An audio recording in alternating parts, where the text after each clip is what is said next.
Committee. Thank you, Mr. Chairman, and welcome, Chairman Bernanke. I am very pleased to be here today as the ranking member, and in the midst of the great optimism of monetary policy and how the economy is doing, I still have some concerns. And of course, one of my long-term goals has always been to emphasize maintaining the integrity of the monetary unit rather than looking superficially at some of our statistics. But I also share the concern of the chairman of the committee of our responsibilities for oversight and your interest as well, Chairman Bernanke, on having the transparency that I think we all desire. Transparency in monetary policy is a goal we should all support. I've often wondered why Congress has so willingly given up this prerogative over monetary policy. Congress, in essence, has ceded total control of the value of our money to a secretive central bank. Congress created the Federal Reserve, yet it had no constitutional authority to do so.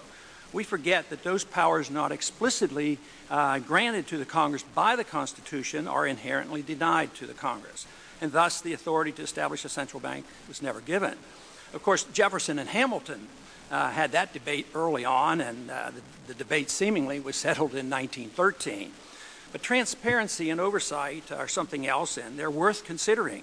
Congress, although not by law, essentially has given up all its oversight responsibilities over the Fed. There are no true audits. Congress knows nothing of the conversations, the plans, and the action taken in concert with other central banks.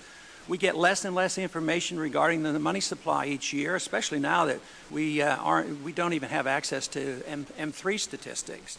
The role the Fed plays in the President's secretive working group on financial markets goes essentially unnoticed by Congress. The Federal Reserve shows no willingness to inform Congress voluntarily about how often the working group meets, what action it takes that affects the financial markets, or why it takes these actions. But all these actions directed by the Federal Reserve alter the purchasing power of our money. And that purchasing power is always reduced. The dollar today is worth only 4 cents compared to the dollar that the Federal Reserve started with in 1913. This has significant consequences on our economy and our political stability. All paper currencies are vulnerable to collapse, and history is replete with examples of great suffering caused by these collapses, especially to the nation's poor and the middle class. This can lead to political turmoil as well. Even before a currency collapses, the damage done by a fiat system is significant.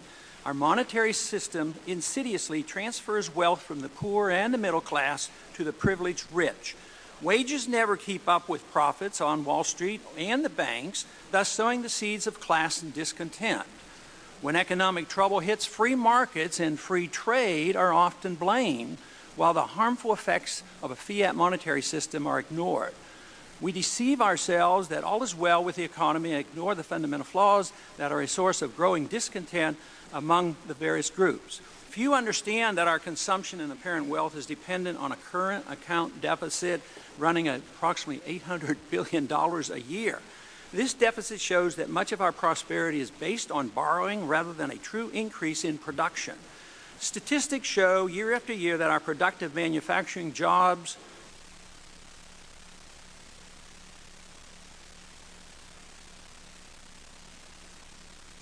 I think they finally cut me off. Is it on now? Okay. This phenomenon is not seen as a consequence of the international fiat monetary system where the United States government benefits as the issuer of the world reserve currency. Government officials consistently claim that inflation is in check at barely 2%, but middle-class Americans know that their purchasing power, especially when it comes to housing, energy, and medical care and school tuition, is shrinking much faster than at 2% per year. Even if prices are held in check, in spite of our monetary inflation, concentrating on the CPI statistics distracts from the real issue. We must address the important consequences of the Fed manipulation of interest rates. When interest rates are artificially low, below market rates, insidious malinvestment and excessive indebtedness inevitably brings about the economic downturns that everyone dreads. We look at GDP figures and reassure ourselves that all is well, yet a growing number of Americans still do not enjoy the high standard of living that monetary inflation brings to the privileged few.